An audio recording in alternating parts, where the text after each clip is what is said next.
Tá certo, tudo errado. Não tem uma coisa que indicava que esse projeto fosse dar certo. Vamos lá. Outro agravante foi a saída da maior parte do quadro de empregados. Schreier conversou com algumas pessoas do time que relataram que cerca de 70% dos devs de Prey deixaram a companhia. Cara, 70% todo mundo. Gente, cara. Em 2020, quando a ZeniMax foi adquirida pela Microsoft, muitos funcionários tiveram esperança que a gerência do Xbox fornecesse mais recursos, cancelasse o projeto ou até mesmo desse oportunidade do jogo ser rebutado do zero. Entretanto, a história foi outra. Microsoft adotou a estratégia da independência, deixando a ZeniMax gerir seus projetos sem conferir de perto o andamento dos títulos em desenvolvimento, algo que o Phil Spencer agora considera um erro grave. Por fim, a gerência da Bethesda acreditou que o Redfall seria bom no fim da produção, bastava aplicar a mágica da Arcane e corrigir os bugs para que todos os sistemas funcionarem bem, mas não foi isso que aconteceu. Eu acho ótimo isso, que os executivos chegam lá, não, a gente tem mágica, é como se fosse mágica fazer um jogo. É da Arcane e a gente não vai mexer, então não vai se preocupar, né? Exatamente, então assim, rapaziada, isso aí é muito sério. E assim, se isso está acontecendo com esse estúdio da Arcane, pode estar acontecendo com todos da Bethesda. Claramente mostra que a ZeniMax tinha uma visão completamente equivocada de toda a situação e tá cagando.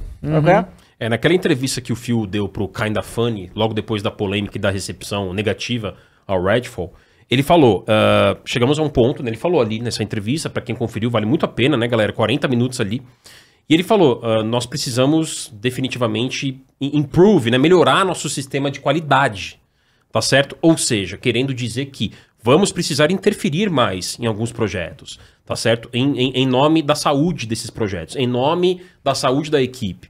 Vamos precisar adotar uma estratégia talvez um pouco mais... ele quis dizer que talvez seja necessário centralizar um pouco, né? Porque ainda é descentralizado. A Bethesda, só para um exemplo aqui, para ilustrar para vocês, galera. Ilustra aí, Micali, mas ilustra bem. Eu quero ver o Michelangelo. O Michelangelo. Isso. É o meu Tartaruga Ninja favorito. É mesmo? E o pintor? Igual o Leonardo. Um pintor? Picasso. Tá bom, vai. Picasso. Mas, ó... Eu acho que assim, Picasso, cara, as obras surrealistas dele são... Manda aí, ilustra pra gente. O que acontece agora? A Bethesda, quando a gente tem um jogo pra analisar, um código pra receber, a gente recebe pelo time de PR da Bethesda. Não da Microsoft, né? Exatamente. A Microsoft, quando a gente vai analisar um jogo, quando a gente vai fazer um conteúdo de um jogo pra trazer pra vocês, a gente não conversa com a Microsoft, a gente conversa com a Bethesda. Isso já mostra que ainda tem muito uma coisa descentralizada. Divisão. Existe uma coisa descentralizada ainda. Sim. Mas eu acho que isso aí, esse ponto não é um problema. Até porque a Mojang, lá nos Estados Unidos, ela é assim. Ela é separada desde sempre e sempre funciona muito bem pra eles. Isso funciona tanto pra PR quanto pra todos os outros setores, entendeu, Gui? Isso que eu tô falando. Mas eu acho que não é errado ser separado. Tem Também que ser separado. Mas eu acho que tem que ter uma supervisão. Isso que eu tô falando. Tem que ter a Xbox lá em cima, vendo projeto por projeto. Algumas pessoas... Não tem um time responsável pelos estúdios da Xbox? Sim. Esse time tem que ser responsável pela Bethesda. Mas parece, pelos relatos, parece que não é. Isso. Né? E isso é uma falha, né? Que o Phil Spencer admitiu recentemente. Porque assim, não é como se... Não é, por exemplo, a Sony compra a Band, né? Sim. A Band com Destiny realmente não é um estúdio que você precisa supervisionar. Ele sabe muito bem o que eu estou fazendo com Destiny. Deixa ele solto. Não é no caso da Bethesda. A Bethesda já vem de situações, entende? E aí a Microsoft adquiriu. E ainda mais com essa mentalidade aqui que a ZeniMax estava tudo errado. Sim. E é bem contra o que a Microsoft pensa de desenvolvimento de jogo, sabe qual é? Então assim, é uma coisa antagônica. E aí você deixa os caras...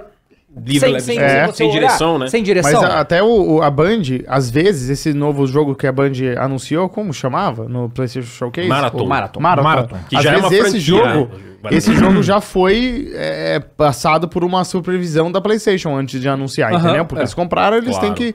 Né?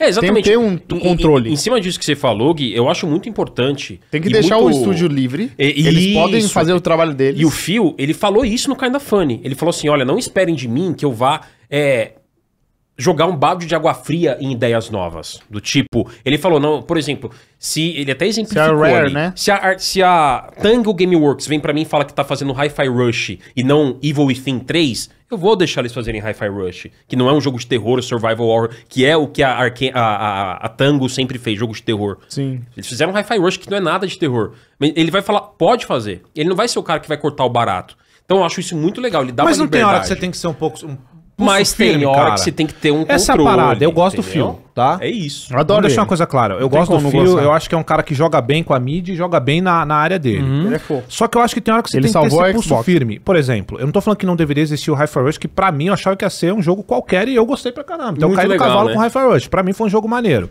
Só que não tem essa hora que você tem que chegar... E outra, ó, vocês estão falando tudo isso, cara, eu só consigo lembrar do Phil cabisbaixo nos eventos.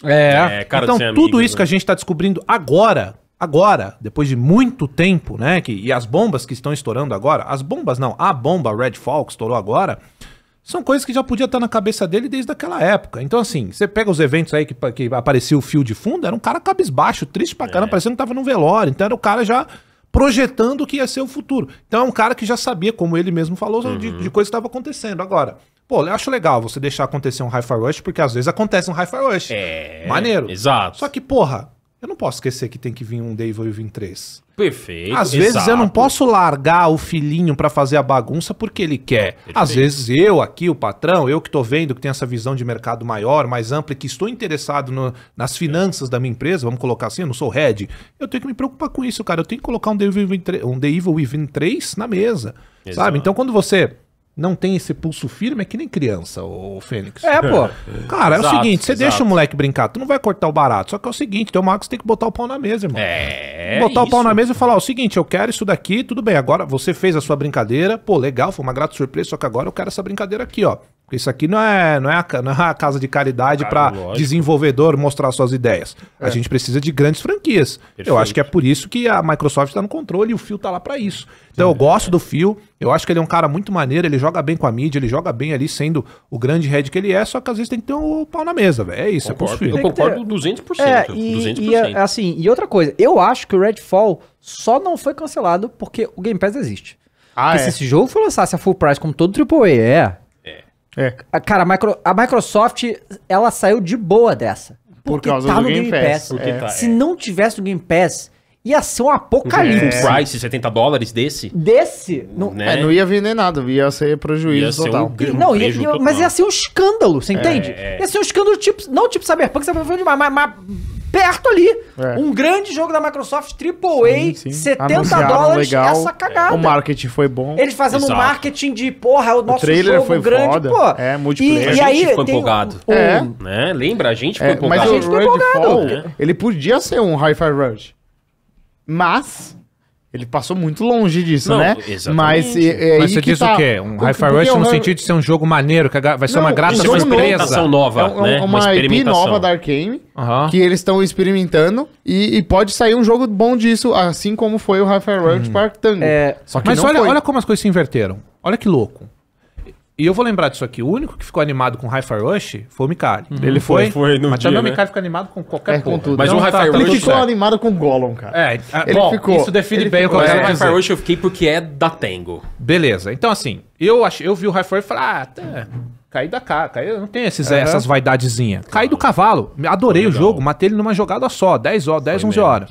Mas Beleza. agora o Aí o Redfall- que eu tinha levantado o hype, que eu tinha falado, pô, Redfall gostei, achei maneiro. Eu lembro que você Quando eu vi, curtiu. lembra? Quando eu falei, pô, vi os stats das armas, falei, pô, isso aqui é progressão, é grind, porra, o bagulho que eu gosto. Bora. Achei o jogo uma merda, tá? Eu tô custando pra voltar lá pra terminar. E vou voltar porque eu tenho esse stick.